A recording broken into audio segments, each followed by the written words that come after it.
All right, peace, everyone, and welcome to episode 2 of Parlay with Sensei Shui. Just to let everyone know, in the future, this will be on YouTube Live, as I am streaming live on YouTube right now, where you can catch the replay, and as well, it will be on SoundCloud and other streaming platforms. Today's topic is holistic health. So, today I'll be talking about holistic health. When I mean holistic health is the health of the mind, body, and spirit. Oftentimes, when it comes to health, you see this, but what I've noticed is that the mind and the spirit kind of are on the back end, and it's talked about the body. The body is the main focus of all this, and it's almost neglecting the spiritual and the mental aspects that go into health. It's more like, oh, you need to eat this right, you need to get your body right, and then you'll start to feel good about yourself, and then this will happen. But I'll say from my experience, I almost saw the flip opposite. So for myself, just a little background on me. Before I got into the yoga space, I was a Division 1 athlete. For those of y'all who are not in the United States listening to this, a Division 1 athlete means that I was basically semi-pro, but I didn't get paid. Instead, I got paid by my education. I was in the top 1% of athletes within the swimming sphere. I lifted and trained with some of the best coaches in the world. I trained with the Olympic weightlifting coach. I traveled the world for swimming. I qualified for Olympic trials, all that stuff. But why I say that is to show that I was at a high level of ability and competition. While I was doing this, I had this entire say that, oh, well, once I lift 400 pounds doing this, then, I'll be strong and I'll feel good about myself. Again, putting that body health first. That's what I thought. That's what my logic was. Well, it's like, well, once I achieve this goal physically, then I'll feel good about myself. But what happened was, I remember the day that, I finally, for me, it was front squat. Once I finally front squatted like 420, because, once I finally did that, I was just like, what? Wow. Like, why do I still hate myself? Like, straight up. I was really confused as to why I can go out and achieve this feat that I thought would give me validation, but I still felt the same inside. I still felt insecure inside. I was still throwing up blood. I was still breaking out in rashes. I was still pushing myself past the point of failure, destroying my own body because I was convinced, and somehow once I achieve this goal, then I'll feel right about myself. For me, seeing how that didn't work for myself, that's why I say the philosophy of putting the mind and the spirit first. If you're on YouTube or on Instagram, feel free to ask questions. I have a few written down here, but if you're tuning in, feel free to ask any questions as it comes up. But that's why I like to focus on mental health and spiritual health first, because I found myself that at the end of the day, existence is experienced physically, but it is something of spiritual nature. So, thus, if you're wanting to get healthy, you need to focus on your mind and your spirit first, because that is something that bounds the spaces of time, space, and dimension. It's very important for you to value your mental health, to value your holistic wellness. That's why I like to focus on getting your mind right. You need to learn how to be happy in the current situation you're in, to love yourself in the current situation, because I guarantee when something changes, you'll still feel the same way because it's how you feel on the inside. Perception, what you see on the outside, comes in and then it's experienced internally. It's a super trip. Whether you agree with it or not, you could just Google how does seeing work? Light comes into your eyes, it's flipped upside down, and your brain tells you everything that's going on outside. For all you know, you could be lying on a table and something's going into your mind, and you're getting this whole simulation of what's going on around you. You really don't know that. So at the end of the day, whatever is coming in is what's experienced, and the way you feel about it and the way you translate it is 100% internal. So thus, it is important for you to get that internal spot right, get it nice, right, and aligned, and then first go out and do what you need to do. Just like I said in my last episode, when you do yoga, which means connection, connect with self first, then go out and do your bidding. As of now that all of us are on kind of hashtag lockdown with coronavirus, we're forced to spend this time indoors. We're forced to spend this time in isolation. Now that you're here with coronavirus, take this time and this opportunity to invest in the health of yourself and the health of your spiritual self and the health of your mind, the health of your body. Because if you think you're just going to get this bikini body and then you'll be secure about yourself, you got it all backwards. Because then once you get there or once you get where you ever want to be, you'll find yourself, if you're anything like me, comparing yourself to everyone outside and not really seeing what it is that you have achieved. Thus, the more importance to go inside and really truly get to know where you're at. Thank you for those who are joining. Feel free to ask questions as I go along. I'll go get to my first question here, where it comes to, can you explain how the five senses eat? So, how the five senses eat, this is about holistic wellness. So, what I mean by that is oftentimes when we're talking about manage your diet, they talk about what are you eating? Peace, Matthew. How's it going, man? You were actually in my dream 2, 3 days ago. It was crazy. But can you explain how the five senses eat? So, how the five senses eat, most time people think about when they eat food. Okay, well, you need to get well. So, are you eating any meat? Are you eating anything that's processed? Are you eating anything like that? Okay, that's one part of it. I'll get to that later, but how about this? Are you watching anything that's processed? Are you watching anything that's artificial? Are you listening to anything that's programming your mind to think about reality differently? Are you smelling anything? Smells, I know this might get weird, but it's true. Look it up. Smells trigger memory stronger than almost anything. You could look this up. Smells and memory go hand in hand. Are you putting yourself in situations when you're going to smell these smells that trigger these emotions, these memories in your brain that triggers this cyclic process that you can't seem to get out of? Sometimes that perfume or the cologne or what you used to eat or cook or somewhere you used to like to go, you're more connected to that smell that's associated with it rather than the physical place itself because of that, what it does in your brain neurologically. And what are you feeding your mind? Because at the end of the day, we talk about eating. This is a certain vibration. Everything as you see is vibration. Everything that you see is made of light. What is light? Light's vibration. It is waves. What we see is the visible spectrum of light, which is about like that thick, that paper thick. Everything above and below is the whole field of vibration. We're experiencing about like that much of it. Animals and stuff that have about like a lot more, fold in half. There's a lot of other stuff going on. So even go with it within that, you want to make sure that what you're feeding vibrationally, so what you hear and what you watch is aligned with where you want to go. You need to have things that are supporting where you're going, what you're watching, what you're listening to. Because if you're listening to things that are consumed of fear, that are consumed of lack, that's what you will experience because that's what you're putting in. Just like if you eat a whole box of Oreos and then you're like wondering why you feel bad later, well, that's why, because you ate an entire box of Oreos. Well, likewise, if you're like, why am I afraid and like anxious and I really don't know what's going on, but you watch the news for 2.5 hours, start to see these connections. Or even if your dreams, if you're seeing things that are violent and a lot of things going on, what video games were you playing? What movies were you watching? What TV shows? What things were going that were passing by? The subconscious, whether you like it or not, is absorbing and taking everything in.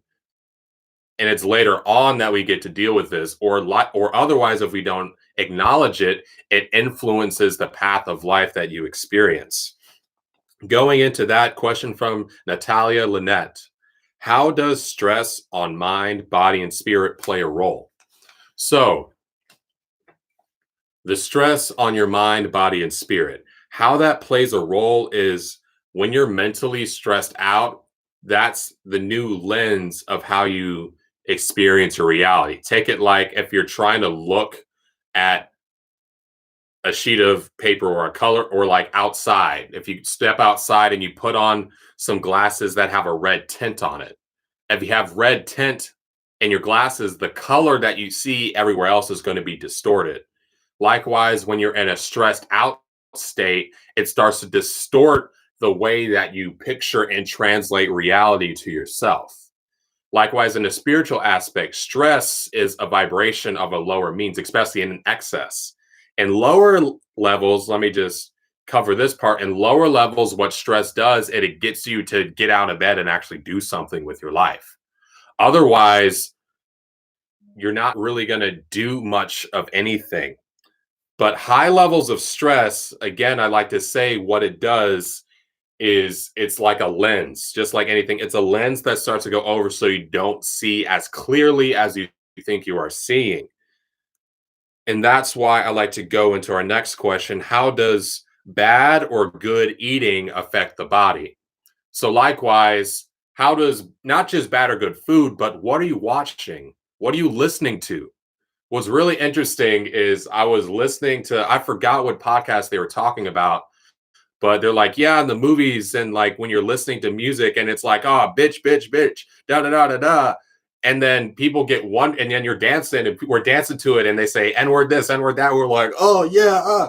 And then somehow when we get called this, we get mad. But when we're listening to this, we're subconsciously accepting being called this by the radio. We're accepting being called this by allowing it to continue to play. We're still letting it consume it, just as if there was some food on your plate that you don't eat, that you like eat, and you're like, ah, man, that tastes weird. You're like deciding you want to keep eating it. So, and likewise, you want to monitor what you're eating. You want to monitor what you're watching, because how does eating bad or good affect the body? Energy cannot be created or destroyed. So, and likewise, what's going to do, it's going to transmute into your body and you'll feel it a certain different way. For me, I got to plant based eating because straight up, last time I ate chicken, I got a rash. And that was my why, to be like, you know what? My body doesn't like this because I'm breaking out in hives. This means that something within this that I shouldn't eat. It was from me reflecting on what I'm experiencing that had me be like, you know what? I actually probably shouldn't do this to myself.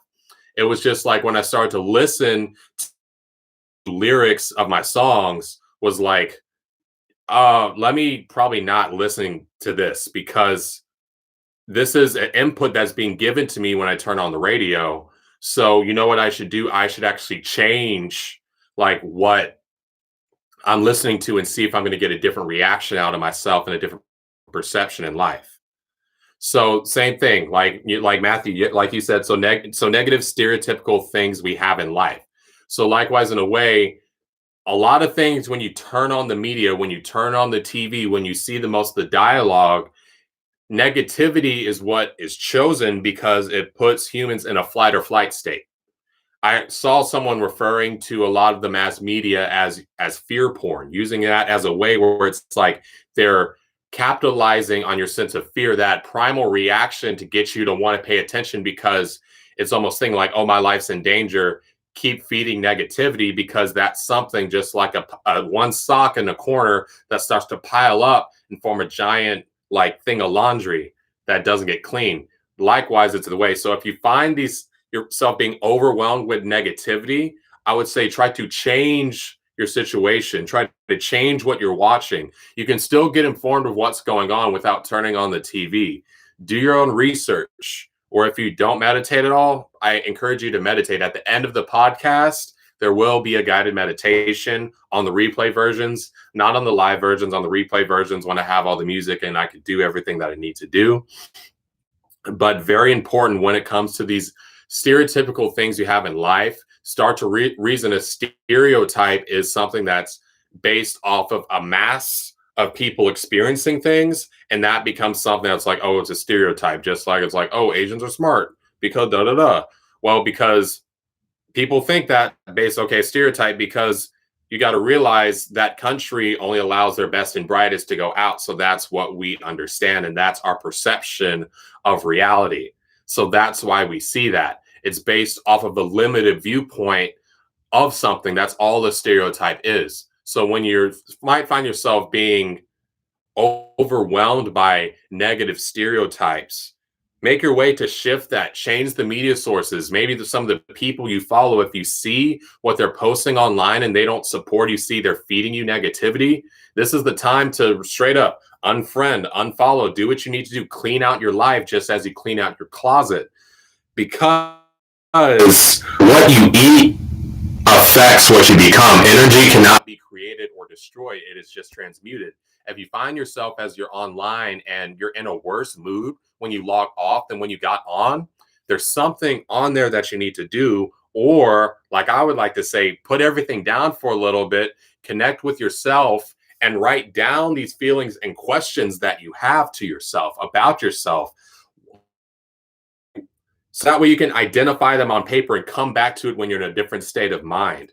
Because once you write it down and identify the problem, then you could start to follow a path to gain clarity in where you're going.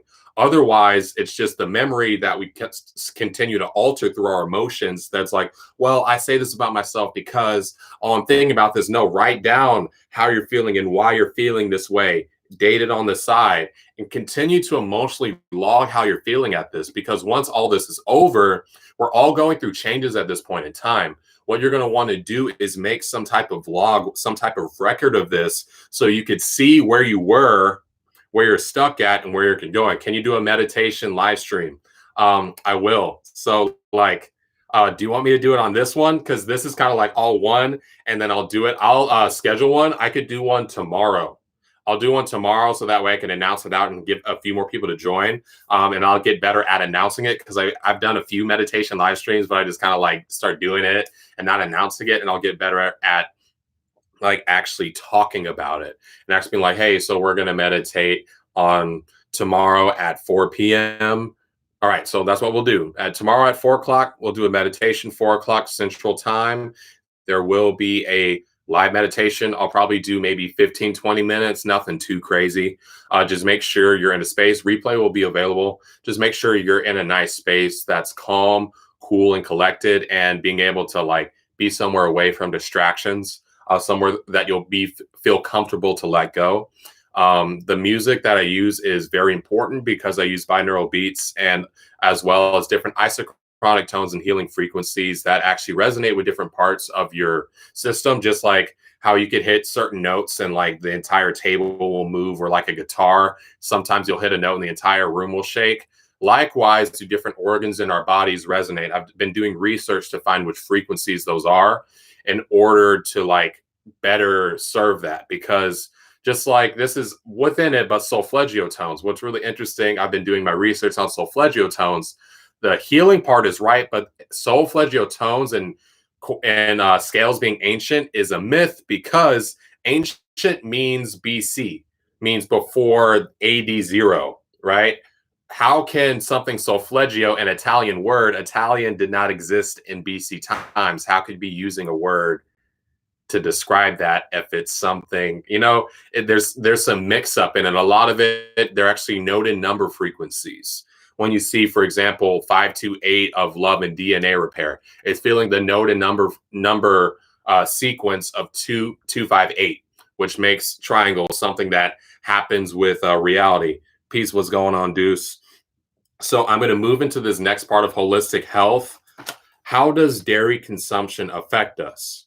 It was consumed by the ancient yogis. Is it applicable to us now? So basically, this is a great question. One of my favorites. My friend Jen asked this. I would say, yes, it is true that dairy was a big part of it. But I will say now you need to be mindful of where your dairy comes from. Energy cannot be created or destroyed. If you're taking in the energy of something that's full of antibiotics, highly emotional beings. Cows are super emotional. They cry.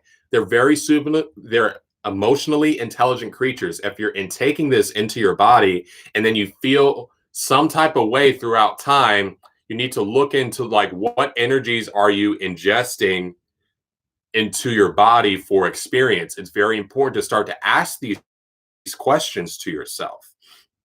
So I like to say dairy consumption affects you by the way it affects you. I can't tell you how it affects you because I'm not in your body. I don't drink dairy because it makes me bloated, it gives me a rash, and it just makes me feel really weird inside. And in fact, when I do it, I could like taste the mucus in my mouth. Just like everyone, this is a universal fact. Dairy increases the mucus production in your body. So if you're for real, like worried or you're at risk or you're around and still working and you don't want to catch a virus, cut dairy out of your diet because dairy like literally increases mucus production. Just like when you eat a pepper and it's like a jalapeno pepper and you taste spice, that's not like a bias. That's just the chemical reaction. What happens when it hits your body? That's what dairy does. So if you and mucus is what catches everything. It catches virus when you swallow it. Like I had an allergist, Dr. Ahmad. He told me, "Hey man, I know it's disgusting, but if you don't want to get sick, if you swallow it back, all you're doing is all these things you don't want, the viruses and the bacteria that you don't want that was caught by your mucous membranes, you're putting it back in. Now it's trying to come out, but you're like, oh no, I don't want to be embarrassed. That's gross. You put it back in and then you stay sick. So to get back on it with dairy, yes, it was consumed by ancient yogis. It was consumed by ancient yogis because when you look at the time of the Vedas were written in the age of Taurus. I'll get to that. So the Vedas were written in the age of Taurus. That's why you see a lot of cow symbolism, why you see cows a lot in Indian, in Vedic, and in Hinduism. Please, someone correct me if I'm wrong, but something I do notice, just like when you see it within Christianity, you see the fish. In Judaism, you see the ram's horn. When Moses was like losing it when he wrote the Ten Commandments because they were worshiping a golden calf, and then he smashed it, and then they started blowing the ram's horn. That was the significance moving from the astrological age of Taurus into the age of Aries, right? And then when Jesus showed up and Yeshua, everyone showed him, hey, you got your two fish, right? And your five loaves of bread, right? That was moving from the age of Aries, the ram's horn in Judaism, into age of Pisces, the Christian era. Now, all this stuff going on, I thoroughly believe from my research that we're moving from the age of Pisces into the age of Aquarius, the man bearing the water, right? It's very important to understand the symbolism, to understand what's truly going on in higher reasons. And to go into like, so can you talk about moving through the 7 stages of spiritual awakening and how can we develop ourselves in each stage? So, step 1, be patient for yourself. Sometimes slower is faster. Just like this sounds like, wait, what are you talking about? Well, if you've ever taken anything and everything starts to look like it's moving slow but fast, that's giving you like a little peep about what's really going on in the larger picture. Or if you want to look at the galaxy or the moon looks like it's moving super slow, but that mug moving super fast. Galaxies just look like, oh, it's swirling. No, it's moving at like hundreds of light years a second type of thing, but it looks slow because of how big it is. So step 1, be patient for yourself.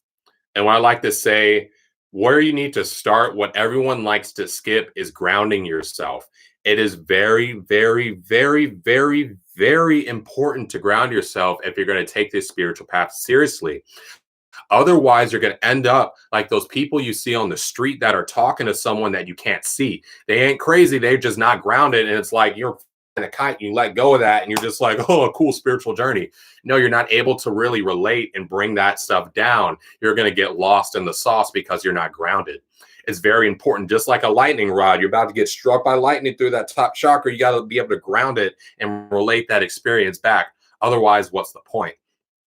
You need to ground yourself. I like to say by literally walking outside without shoes, grounding yourself, get those ions into your body, get that magnetism into your body, and breathe, do qigong outside.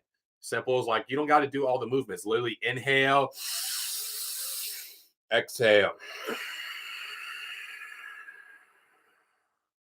Do that with your shoes on outside and act like you're gonna like a kung fu movie. Literally do the feels like of that, and you feel like a badass, and like you'll feel it moving into you. You'll feel that chill, and will your hair start to stand up on you. Like I guarantee this will happen when you do it with consistency and just go for the ride, go for the feeling. Believe it will happen, and it will happen. Belief is one of the strongest like factors in this reality. They want to make you not think it's powerful because once you believe, like, nah, man, anything I believe actually manifests because you're basically what this is. You're basically in a video game and you're your own protagonist, and this is an MMORPG game, and you get to do whatever you want. That's basically what life is. Huh, dropped a key right there. Boat. All right. So, two, what you want to do is connection. It's very important to learn the natural sense of connection and not just a sexual way. And even with sexual, realize that's a transmutation of you connecting your chakra with someone else's, and both y'all are linked up and going in a big loop with each other. All right. And so when you want to connect, it's very important to realize connecting to the point to see like you're in this other person's perspective. When they say walk in someone else's shoes, I'll say, no, walk in someone else's body, walk in someone else's heart, actually see yourself. Because all an opinion is you're like in a big circle and we're all looking at a point and we're seeing it from different perspectives. That's all an opinion is. It's another viewpoint of this multi-parallel experience, reality, shared experience that we're all having together. So yeah, take it with a grain of salt, but there is some truth in that, whether you like it or not, whether I like it or not. There's something about it that is true that could shine a light of perspective to something that you need to do. It may be something that you might not like. That's why it gets us upset. So it's very important to connect. And with your connection, start to find the way of connecting for the purpose of just connecting with no ulterior motives.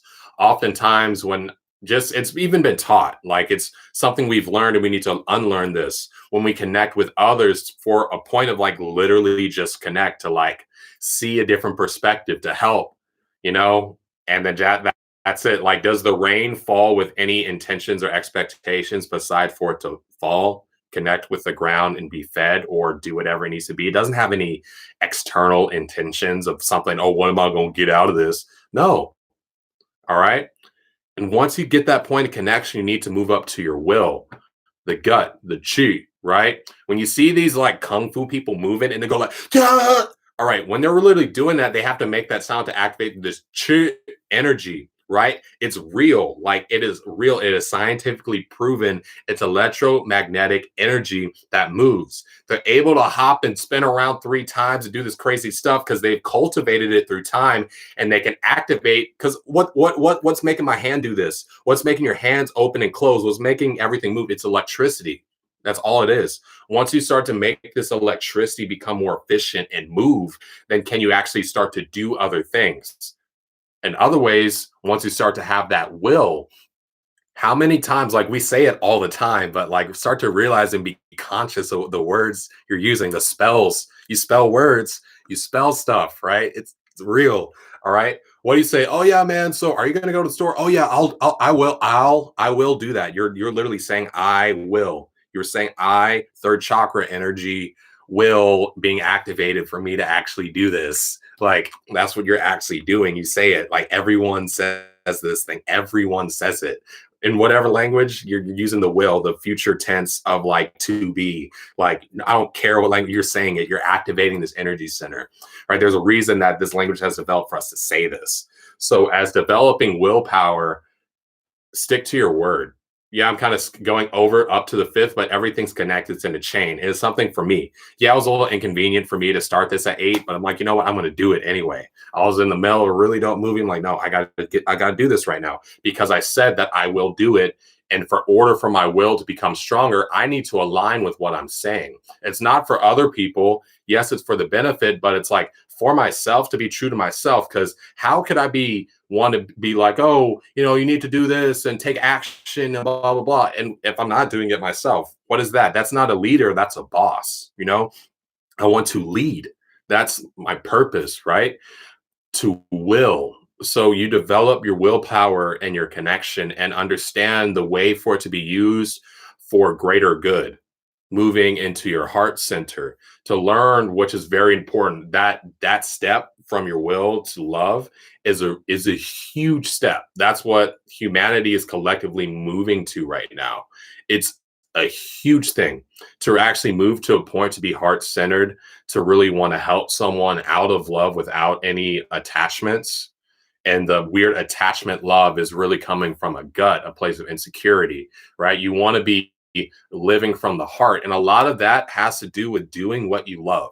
Like literally, it is 2020, man. People are like being able to feed themselves from just going like this straight up, straight up, like doing whatever, making like cookies shaped like anime characters, or like Google something and there's someone that's like making some type of money doing it. So there's no logical reason why whatever you love to do, why you there's no way that there is a way for you to make that happen and for you to live that reality. But what you got to do first is believe it. Believe in yourself and your heart and live and align with that. Otherwise, if you're working out of this fear based, again, like how I started out, what you're feeding, if you're working out from this fear based system, from a place of fear, you're going to be not able to move up. Moving from 3 to 4, or moving from your gut, from will to love, all has to do is about releasing fear, about releasing fear. Well, it's like, well, what if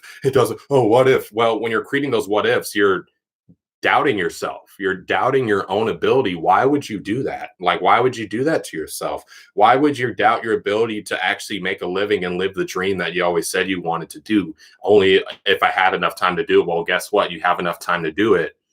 And guess what? People after this are really going to need to be much more open to whatever. You have the time to develop it.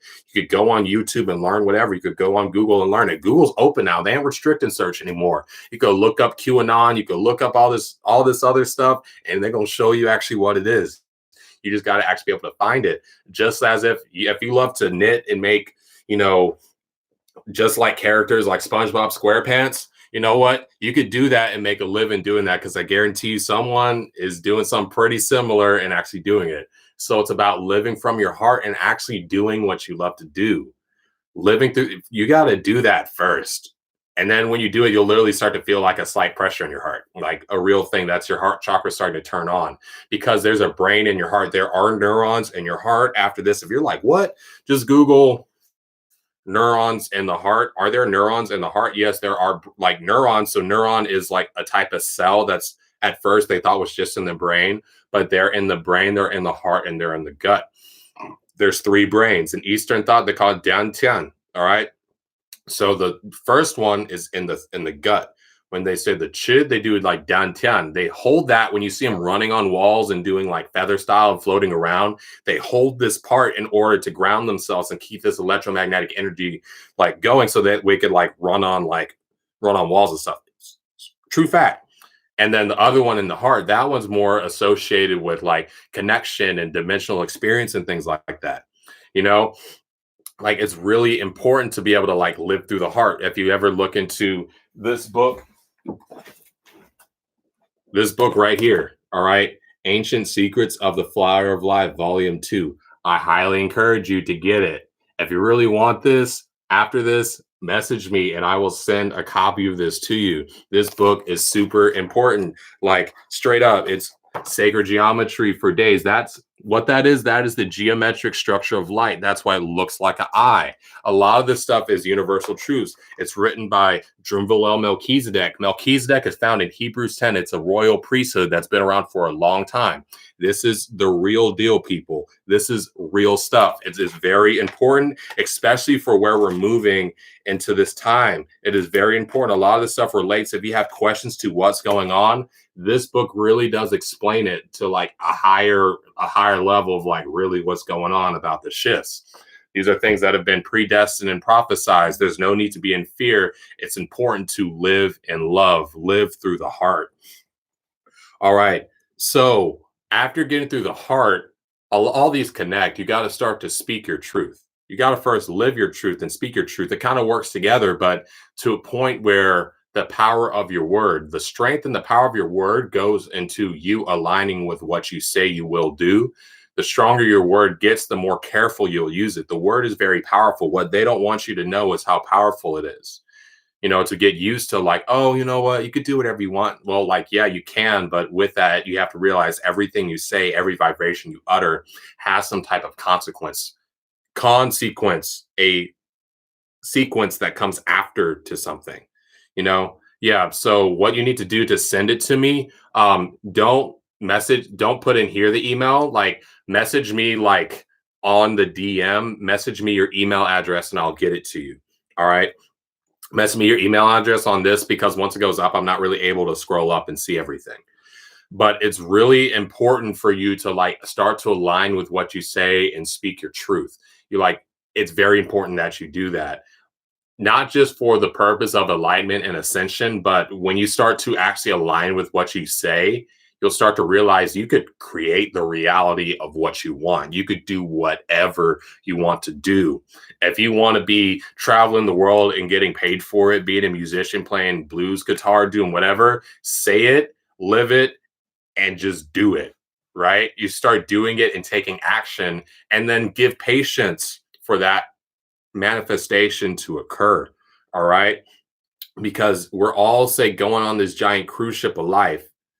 You got to adjust that thing by 1 or 2 degrees, and that will change your destination by hundreds of thousands of miles later down the road. You can't expect to do things overnight. As it says in, I believe it is like Proverbs 20 something, wealth gained in hurriedness like leaves very quickly. That's super paraphrased, but it's truth. Words of Solomon, right? One of the wisest men, actually, the pure person who founded and was the basis of Freemasonry. All right. Well, Hiram was one of his workers, but that's some real truth. Like, don't be in a rush to make it big because just as something starts, like I talk about physics a lot. Just as something starts, something will end.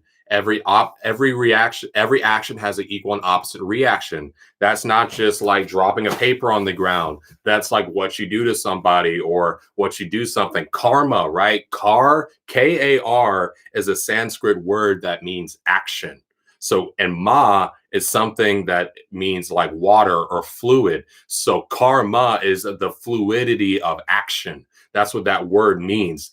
That's one of the ways of how you would say what karma is. It's 2 words. It's like car and you got a little thing and then ma, right? And you put that line there. It's karma. So that's just that action. So in the same way, like, be patient for it to come, because likewise, if it takes a long time to build up, it will take a long time to go away. So that way, the people right now who are really chill and like, you know what, like we'll get through it, like we'll be fine, or they have families and they're doing okay. I almost guarantee you the money that they gathered and the security was over a period of long time. It wasn't like they just boom got like all this money out of nowhere and then like, oh man, we got it now. No, they've built in the strategy and the discipline and the responsibility and the knowledge to be able to handle these blessings, these lessons. A lot of the stuff we're learning right now and having to face the uncomfortabilities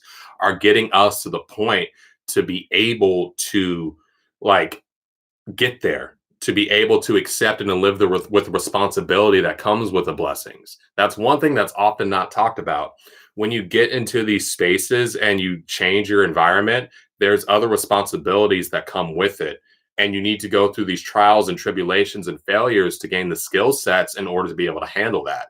You need to be in order to perform or do your thing in a room full of 5 people before you perform in a room full of 50,000, because it has to be the same way. Because at the end of the day, that same type of energy it takes for one person in a room of 5 to get involved is very similar to that ignition energy to get an entire room of 50,000 people involved and to buy and invest into you and their heart.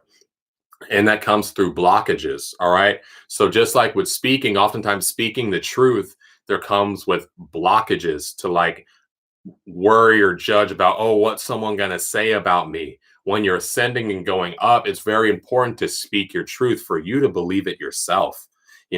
For you to believe it yourself and have the courage to say it, to take it. Because when you even think about how does it work, how does speech work? It's literally moving, the air is coming from here and it's coming out of here, out there. You're speaking from the heart. You're speaking from the heart all the time.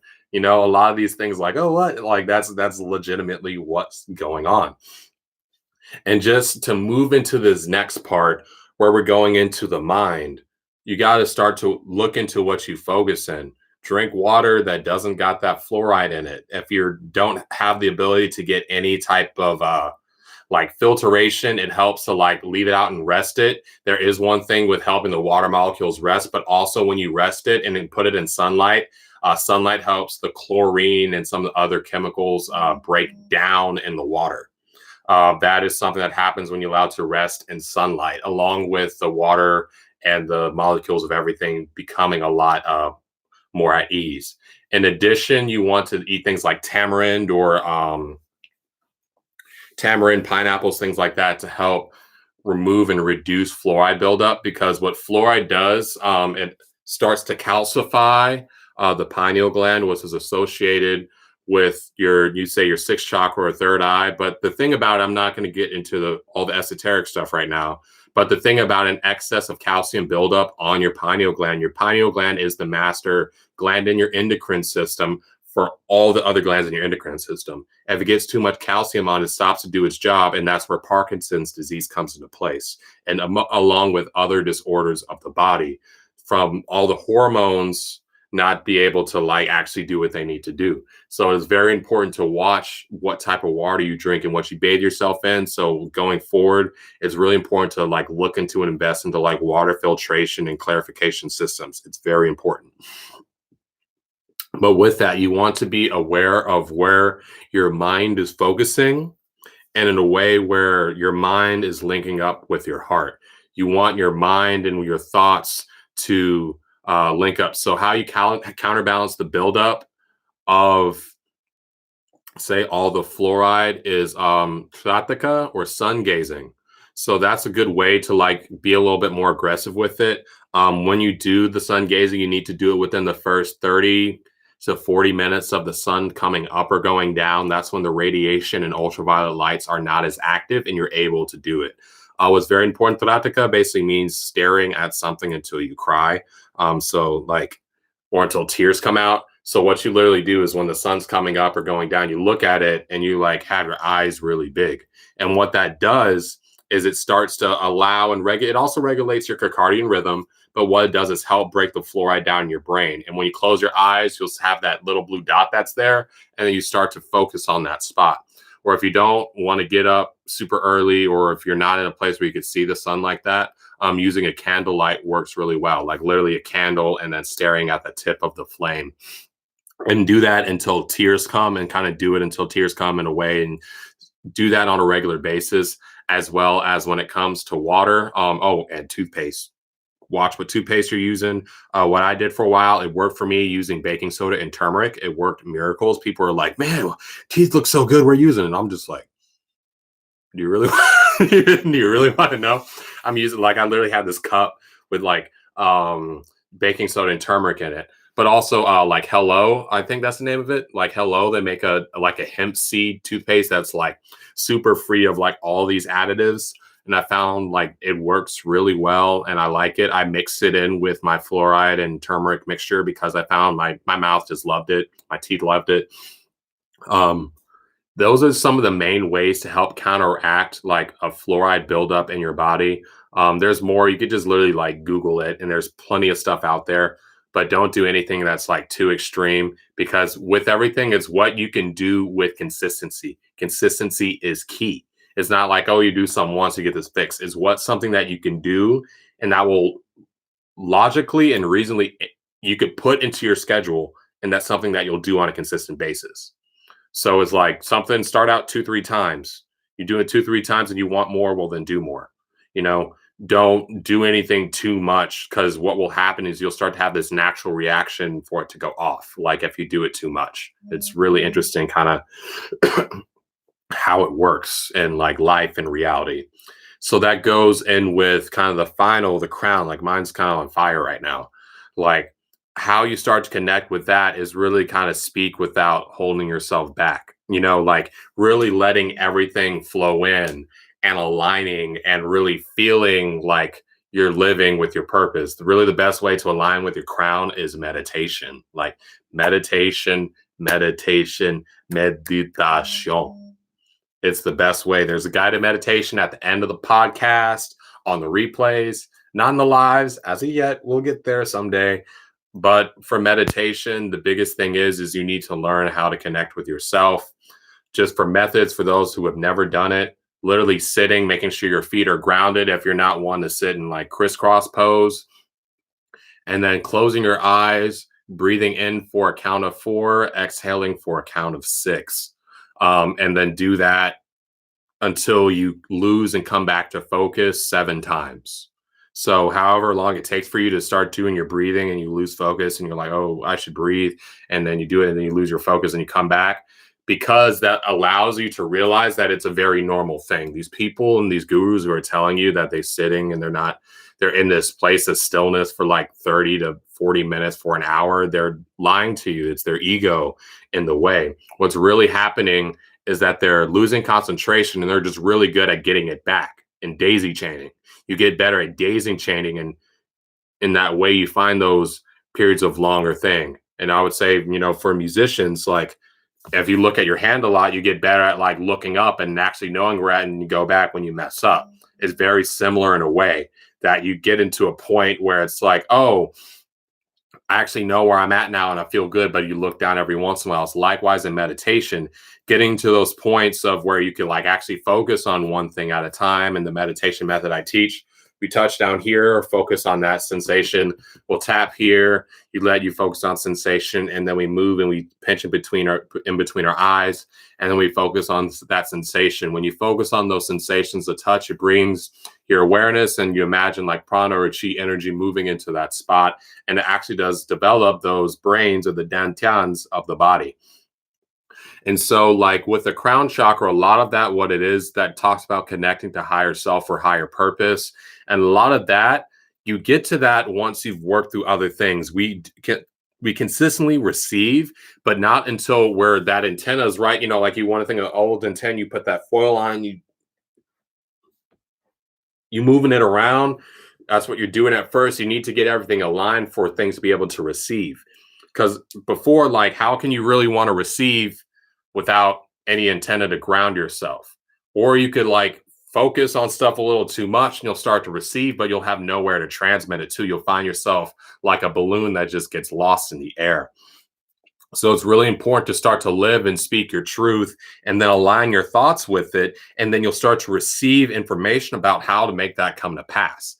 That often comes in the forms of dreams, premonitions, or just like ideas that come out of nowhere. A lot of that stuff is crown chakra stuff. A lot of that is aligning, because when you see the crown chakra, like I kind of set up things like here on purpose, but it looks like a big flower over your head. Or when you look up like pictures of chakra 7 of Sahasrara, you'll see like a flower, right? So basically to say 5,000 years ago, they didn't have satellite dishes, right? How do these yogis, how do these like mystics explain what's going on? Well, it's like a flower that's opening up and you're receiving data in from it. You're really getting a lot of information from it. When you see the symbolism in Christianity, or even in like Islam, and you see it in Judaism, when they talk about being anointed with a crown, they're talking about this. They're talking about you're becoming anointed and being able to like receive something and to speak it out to others and to the tribes. Like that's what they're talking about. They're not literally talking about like a nah, they're talking about like a into the mind, That's what's really being talked about and referred to. Or when they talk about, oh, he went up on the mountain and other people couldn't go as far as him. They're talking about going up on the mountain and not being able to go as far as him in their experiences. A lot of these things, there's symbolisms for our own journey within. So we're getting close to an hour on this, so I will be closing this out pretty soon. Again, actually, I guess I'm closing out right now, unless you have any other questions. Oh, how do you yeah. So I guess I'll just be closing out now. So thank you everyone for joining me. That's been in and out. Replay will be available on SoundCloud with the music. I have some things up that's ready to go on like Spotify, Google Podcasts. I go through Anchor for that. It takes a little longer for that to go through. But basically, it'll be there. But most importantly, if you can please share this with others, like please, please, please. If it benefited you and you like vibe with it, like, yo, this is dope, send it to someone who you think would benefit or you needs to hear it. I'll have it posted probably sometime around tomorrow before noon because I like to put, some music in it and everything. Um, Peace. See you soon, Deuce. Like, please share this with others. Please, please, please share this with others. That's the best way to do. And now we'll move into the guided meditation. I said that for the recording. For everyone, thank you for joining me. Yeah, Jordan, you kind of got here a little late. It's all good. There will be replay on SoundCloud, on my YouTube, Sensei Shui at sen.shui. I go live on there and here at the same time. So I will see you there. Thank you, everyone. Have a nice day and namaste. Why is it not in video? Thank you, whoever watching, for joining. Like, you real for that.